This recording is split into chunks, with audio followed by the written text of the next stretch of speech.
আমি থাকছি সন্ন্যাসী মাত্র একদিন পর থেকেই। সন্ন্যাসী থাকতে হলে নতুন বস্ত্র পরতে হয়। আমি রিসেন্ট এত এ ভাই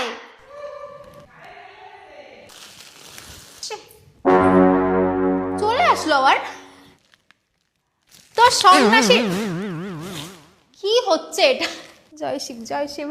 বাবা ভিডিও বানাচ্ছি তো। দেখো, মন থেকে তো চৈত্র মাসের প্রথম দিন থেকেই আমি সন্ন্যাসী রয়েছি, শুধুমাত্র গোত্র চেঞ্জ করা হয়নি। তো সব নতুন জামা কাপড় কিনেছি, কারণ সব নতুন ড্রেস পরতে হয়। শুধুমাত্র আজকেই এতগুলো পার্সেল এসছে, শাড়িগুলো পরে দেখাচ্ছি।